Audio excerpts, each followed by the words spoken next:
Item 2 is proclamations. We have several this evening. The first is actually a Rocklamation. It reads as follows.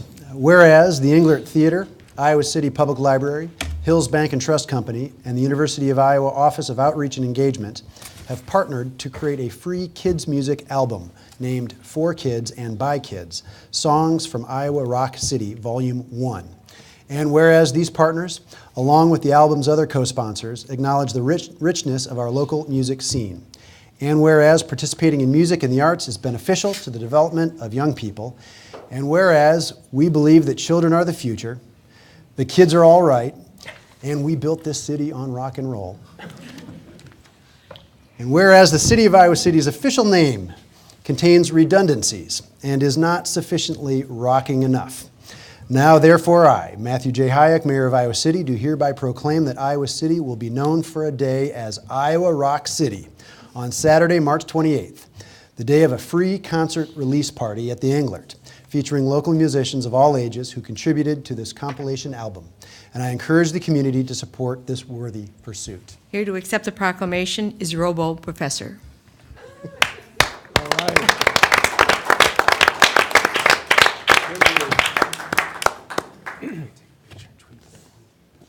Good line of sight there, Robo Professor. Thank you. As Robo Professor, I'd like to thank... You know what? We may need you, Robo Professor at the podium so we can record Robo Professor. As Robo Professor, I would like to thank Mayor Hayek and the Iowa City City Council for their support of the arts in Iowa City, and for this project, the For Kids and By Kids Songs from Iowa Rock City, Volume 1. I'm going to do with that for a moment. I'm not the original Robo Professor, but I have downloaded the Robo Professor operating system to be here on his behalf. It's kind of hot, though. My name is Jonathan Hansen. I'm one of the musicians who contributed to this CD with my band that is also with my wife and our son. It's an intergenerational band which really reflects the spirit of this project. It's brought people of all ages together, all kinds of Iowa City musicians, some very famous, some young children. This CD will be available to stream through the Iowa City Public Library's website starting tomorrow. It'll also be available to stream on Spotify and other streaming services. We encourage people to come to the concert. It will be hosted by Robo Professor and feature musicians of all ages who appear on the CD. So that is this Saturday, March 28th at 3 p.m. at the Englert. It's a free show, and everyone who comes also gets a copy of the CD. So finally, as Robo Professor, I would also like to present you with some copies of the CD. You can get more copies at the show. You'll have to fight over the few I have right here. And I'd also like to present Iowa Rock City with its new official seal that we have here, suitable for all official documents or framing.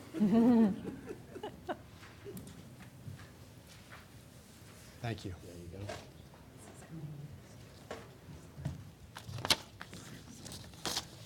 All right.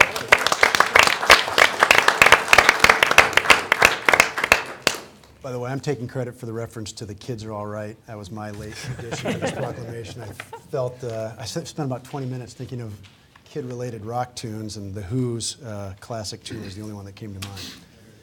Anyway. You're not concerned about infringement, right, problems? Well, that's what we got legal for. Cases. We're good. We're good.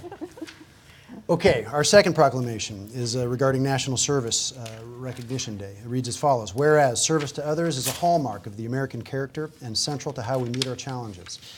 And whereas AmeriCorps and Senior Corps participants address the most pressing challenges, from educating students for the jobs of the 21st century and supporting veterans and military families, to providing health services and helping communities recover from natural disasters. And whereas national service expands economic opportunity by creating more sustainable, resilient communities and providing education, career skills, and leadership abilities for those who serve. And whereas AmeriCorps and Senior Corps participants serve in more than 60,000 locations across the country, bolstering the civic, neighborhood, and faith-based organizations that are so vital to our economic and social well-being. And whereas national service participants increase the impact of the organizations they serve with, both through their direct service and by recruiting and managing millions of additional volunteers. And whereas national service participants demonstrate commitment, dedication, and patriotism by making an intensive commitment to service. And whereas the Corporation for National and Community Service shares a priority with mayors nationwide to engage citizens, improve lives, and strengthen communities. Now, therefore, I, Matthew J. Hayek, Mayor of Iowa City, do hereby proclaim April 7th to be National Service Recognition Day in Iowa City and encourage residents to recognize the positive impact of national service in our city, to thank those who serve, and to find ways to give back to their communities. Here to accept the proclamation is Jeremy Inslee, representing AmeriCorps Vista.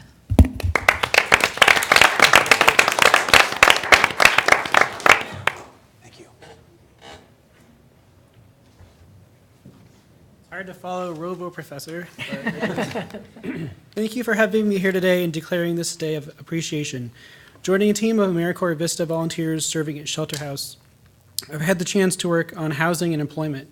For me, and I'm sure many other people, the time to act in service is unclear. Many of us want to help but don't know how or lack the skills or network that can support us and provide a roadmap. We are just waiting for someone to say, yes, go do it. Let this day be a day of appreciation for all those who serve our community, whether confidently or unsure.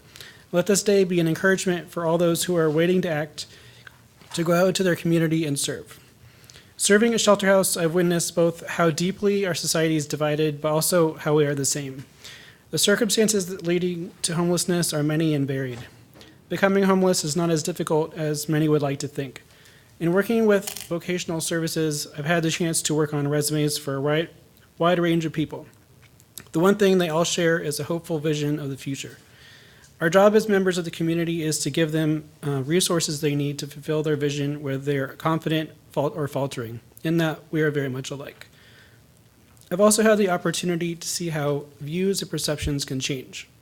Some of you joined me on the bus tour of affordable housing in Iowa City this past year. Instead of dilapidation, you saw clean, well-kept homes where working people live. I appreciate your attendance at this event and hope that we can continue to open eyes and dispel myths that hamper progress. With this day of appreciation, and with the example that we are setting through all of our hard work on issues of homelessness and affordable housing, I hope we will drive home a new perspective of open arms to all of our neighbors, whether they walk upright with confidence or are working hard to attain their vision. Thank you.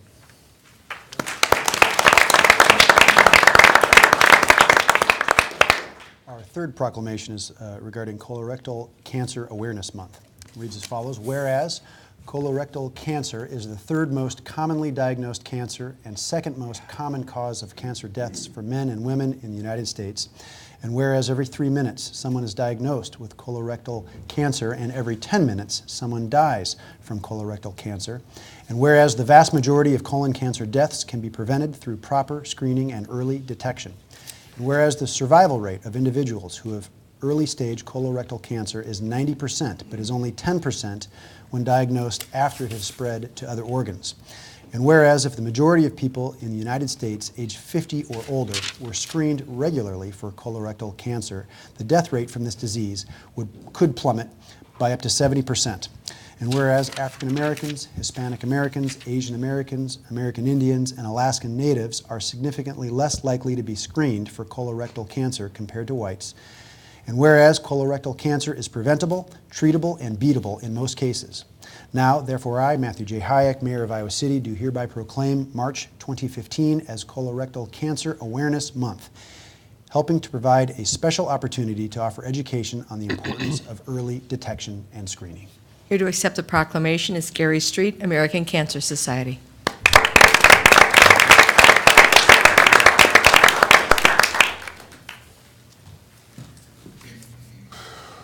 You may not realize this, I'm actually in costume. I'm impersonating a lawyer tonight. My name is Gary Stride. I've been an American Cancer Society volunteer since 1977.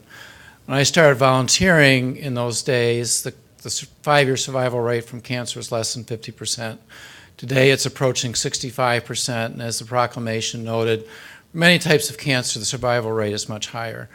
This is part of an overall initiative that the American Cancer Society and the Colorectal Cancer screening roundtable have initiated across the country. We've had similar proclamations adopted in Marion last week, Coralville next week, Cedar Rapids, and now Iowa City.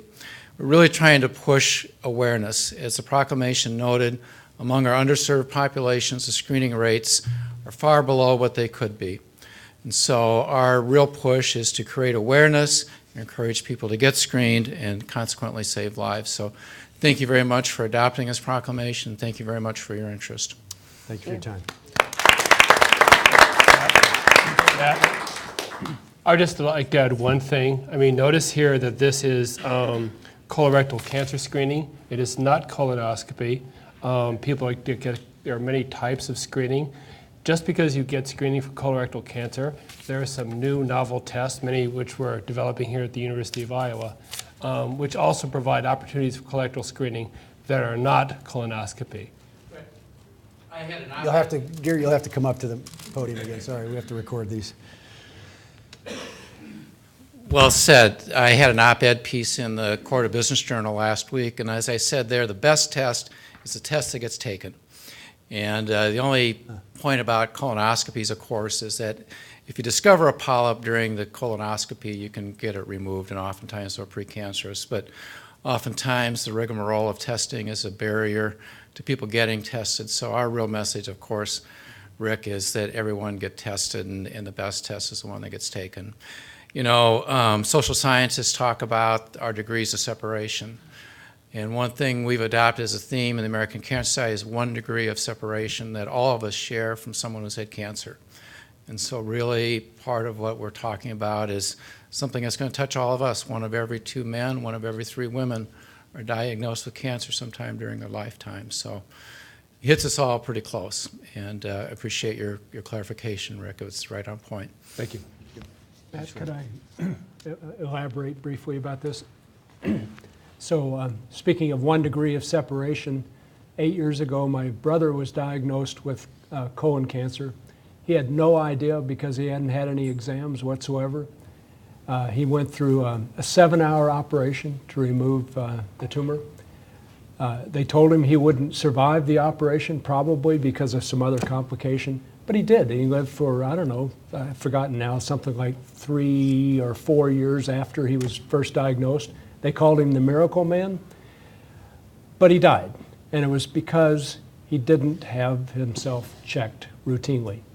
So I certainly learned a lesson from that, and I go in every 3 years now, and it's absolutely worthwhile. Thank you, Jim.